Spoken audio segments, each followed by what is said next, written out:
Now, many of the UK's smaller parties have been celebrating success in the election, including the Green Party, which saw its total number of MPs increase from 1 to 4.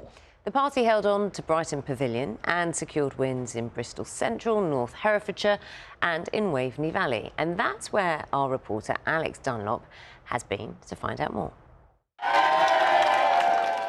Adrian Ramsay has just made history, the Eastern Region's first Green Member of Parliament. It's such an exciting morning. And hasn't it been a great campaign to be part of? So what do voters in Diss make of their new MP? Very excited. Did you vote Green? I did indeed. I voted Labour, but I do wish I'd voted Green. Oh, why is that? I think it's great that they got in here. I really do think it's a good idea. Even though you voted Labour? Well. You voted Green? Yes. What made you do that?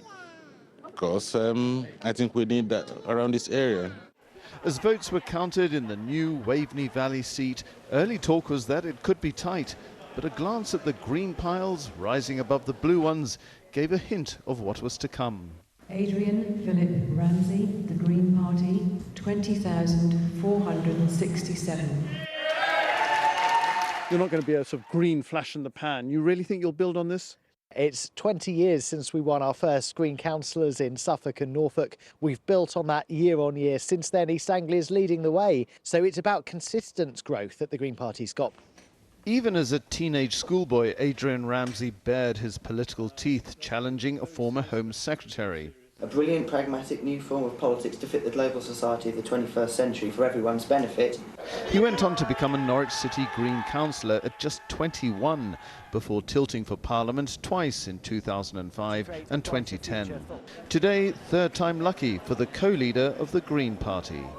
One reason why the Greens did so well is that they have dozens of local councillors and they control Mid-Suffolk Council. And that in turn means that they can call on an army of volunteers to knock on doors and get out the vote.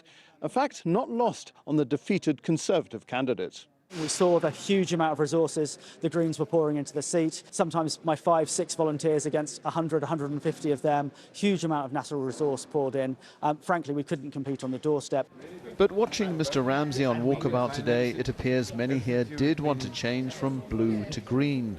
The question is, will this be a political interregnum, or will this Green King enjoy a long reign? Alex Dunlop, BBC News. We're now joined by Adrian Ramsay, you saw there, who is the co-leader of the Green Party, of course, and Adrian Ramsay, MP for Waveney Valley. How does it feel hearing that? You're an MP. Good morning, Naga. It still feels somewhat surreal, to be honest, but I feel truly humbled that people in my region, I'm from East Anglia, have voted for a Green MP for the first time. And done so very enthusiastically. When I was out across the whole constituency on Thursday, it was clear people really wanted to vote positively for a change, wanting to vote for a vision for a better future, whether that's on the environment. And people were saying to me all the time that they're thinking about what the future will be like for their children and grandchildren. And that was a reason for them voting Green, wherever in the political spectrum they've been before. They wanted more Green voices in Parliament. And they also feel that our area, particularly a rural area, has been let down by the decline in local services, the lack of NHS dentists, the GPs and hospitals being oversubscribed. And so they want a strong, visible local MP. And first and foremost, I'll be a very active local MP to stand up for them and press for the changes that are needed to restore services in our area and restore our natural environment. Now, you will be more than aware that we spoke many times. We've been on this programme and we've asked you before, you know, how many seats are you targeting? You've got 4.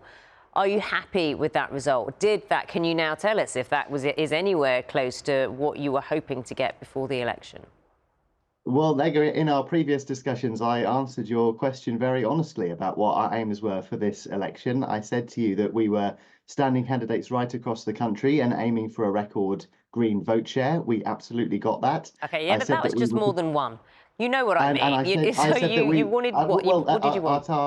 at our conference last autumn, we announced our 4 target seats for the election and said these are the seats we're aiming to win. And with those are the 4 seats that we won. And we did that because when Carl Adenia and I became co-leaders about 3 years ago, we brought in a laser-like focus on what we needed to do with the voting system that we've got to get more Green MPs elected. And we were determined to do that because we're seeing substantial growth in Green councillors in all corners of England and Wales. And we knew how important it was to get that in Westminster as well. So we have that political voice inside Parliament in stronger numbers to press the new government to be bolder, because we will work constructively with the new government or with any other party where we can agree. We want a more civil, mature form of politics, but we know whether it's on the environment Indeed. or May I on funding ask for you, public services, Labour has been backsliding, and we will push them to. I have a certain amount of time to get some information out of you, so please, may I ask you, what conversations have you had with Sir Keir Starmer, either in the run-up to this election? I doubt you've had one with him since he's been elected, but if you have, please let me know, in terms of how you will work constructively with the Labour Party.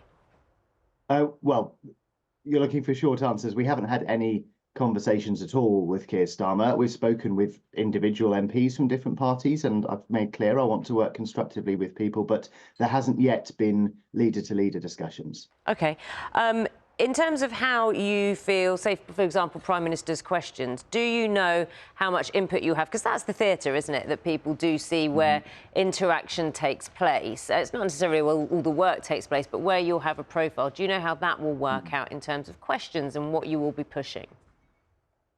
Well, I understand that the number of questions you get at things like Prime Minister's questions and all of the other debates are roughly proportionate to the number of seats. And Caroline Lucas used to get in regularly and make her voice known, and we'll have 4 times the opportunity to do that now.